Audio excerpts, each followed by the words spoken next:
Hey everyone, in this video we're going to talk about why you care so much what they think, and specifically about the fear of judgment, the spotlight effect, and how to build self-efficacy.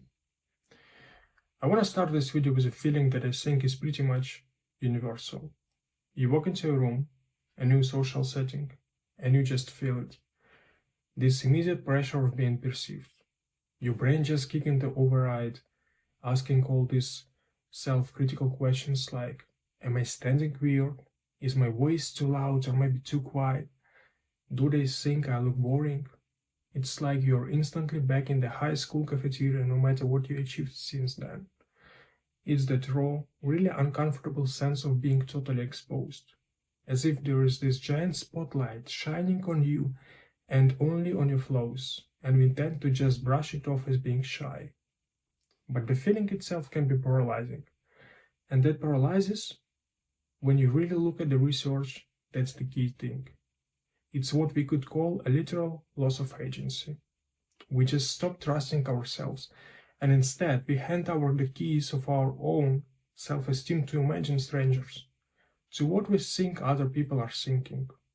And it stops us from doing things, from posting something creative, like this video on YouTube, asking for that rise you deserve, or even just wearing the clothes you actually want to wear. And that's really where the science becomes so important. Our mission for this video is to understand the why. Why does our brain have this profound threat response to social judgment? Why does a little bit of critique feel like a genuine physical danger? And then the really crucial part, we are going to get into the how, the proven psychological methods for actually rewiring that fear response, for building real action-based confidence. Okay, so let's unpack the first why. Because to get this fear, we can't look at it as some kind of modern flaw. We have to see it from what it is. It's a biological feature. It's a survival mechanism that's just working a little too well. Maybe a few thousand years at a date, that is the perfect way to frame it. The Paleolithic context is just fascinating here. For almost all of human history, we are talking 99.9% of it, we lived in these small tribes. The research suggests these groups were usually somewhere between 50 and 150 people, which makes the social stakes just incredibly high. In a world with no police, no hospitals, no grocery stores, your whole life is those 150 people. In that environment, what people thought of you, it wasn't a small thing, it was literally life or death. If your tribe decided you were annoying, or strange, or worse, useless to the group, they didn't just unfollow you, they exiled you. And exile back then was basically a death sentence.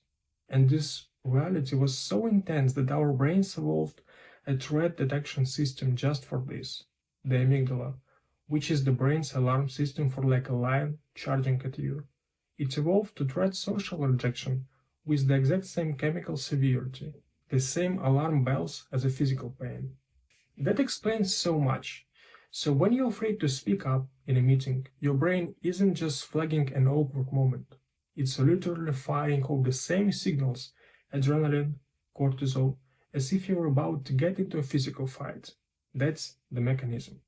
That feeling of social discomfort creates a real measurable pain signal in your brain, and that fear is designed to make you do whatever it takes to get in the group's good graces. The problem is that your hardware is just outdated. We are running a caveman software in a modern world. We are worrying about dying alone in the woods when we are just on a Zoom call. The fear is completely out of proportion. So if this response is so old, so baked into our DNA, can we actually get rid of it? That's a great question. We can't just get rid of the amygdala, but we can update its programming. And that whole process starts when we recognize the massive glitch in our perception that's fueling the whole thing. Okay, this is where it gets really interesting, because the danger we feel isn't even based on reality most of the time. We are suffering over a judgment that frankly just isn't happening. And the key research here is the famous 2000 study from Thomas Gilovich on the spotlight effect. Gilovich had students wear something deliberately profoundly embarrassing, specifically a bright yellow t-shirt, and then he made them walk into a crowded room of other students. Can you imagine? You walk in and you just convinced every single person is staring at your ridiculously shirt, judging you. They felt completely mortified, like they were the center of the universe mockery. So afterwards, they were asked what percentage of people in that room noticed your shirt, and the students, they guessed really high. They figured at least 50% of people must have seen it. But the data told a completely different story. It was shocking. When the researchers actually asked the observers in the room, the real number of people who noticed the yellow t-shirt was only about 20%, and in some cases of the study it was as low as 10%. So if they thought 50% noticed, but the reality was closer to 20, what does that tell us? It confirms that we walk around like we are main character in a movie. We assume everyone is our audience, and they're all critiquing our performance. But the truth is, everyone else is too busy worrying about their own metaphorical yellow t-shirt to even see yours. The audience we are so afraid of is essentially a hallucination. So the source of this is all anxiety.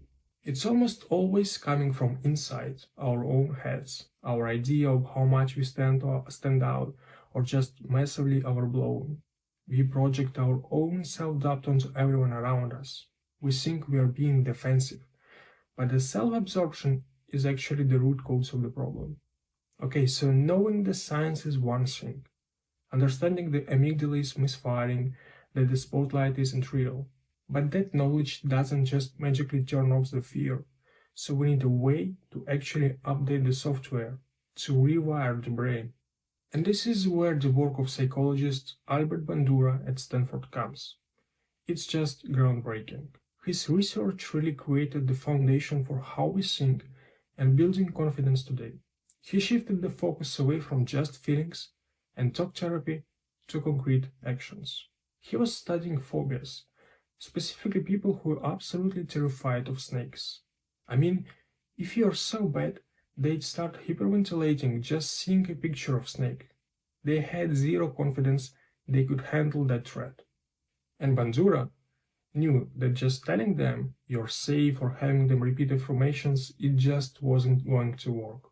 The amygdala doesn't respond to words, it responds to proof.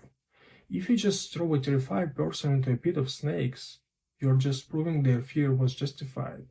So instead, he came up with this very careful, step-by-step process. He called it guided mastery. It was all about these micro steps, engineering these little wins, so people could prove to themselves that they were brave. The whole progression was very structured. It was designed so they could just repeatedly see that they were safe and competent. It started really small. First, the person would just watch someone else handle the snake, but through a pane of glass. They just observe a calm interaction. So the first piece of data for their brain is, okay, someone can survive this. The next step was to take away the glass. The person just stands in the doorway of the room. The snake isn't there, but they know they can leave it any second. The third step was actually physical contact, but it's a safety net. Touching the snake but is a thick leather glove on. So they feel it, they control it, and they survive. And the final step, which is just incredible, was often done in just a few hours. They'd been holding the snake with their bare hands from panic at a photo to holding the actual animal. But here is the aha moment. This is the part that applies to you, to everyone listening right now. Once they held the snake, their confidence, what Bandura called self-efficacy, it didn't just go up for snakes. Their confidence shot up in totally unrelated parts of their lives. Unrelated. It showed up everywhere. After the experiment, these same people were recorded as being more assertive at work. They spoke up more in their relationships. Their general day-to-day anxiety level dropped. A single win in one specific area of fear unlock confidence across the board. So the takeaway wasn't just I feel better. It was that the physical proof, the act of doing this thing, it totally rewired how they thought about what they were capable of. It's a huge shift. It's not the same feeling you just try to think up. It's the deep core belief that you can execute an action, even when it's hard. Confidence then is just the side effect of competence. It's the reward you get for watching yourself survive something you thought would kill you. You don't think your way into confidence, you act your way into it. That's the idea. Confidence is a side effect of competence. That's the whole game. So now we take that lesson from the snake lab and we apply it to our own lives, to that fear of social judgment. If your snake is public speaking or asking what you want, you can't just try to be confident. That's like grabbing a cobra on day one. It's not gonna work. We need those micro steps. Which brings us to step 1 of the protocol, the 10% rule or voluntary embarrassment. You have to acknowledge you need that leather glove, the safety buffer.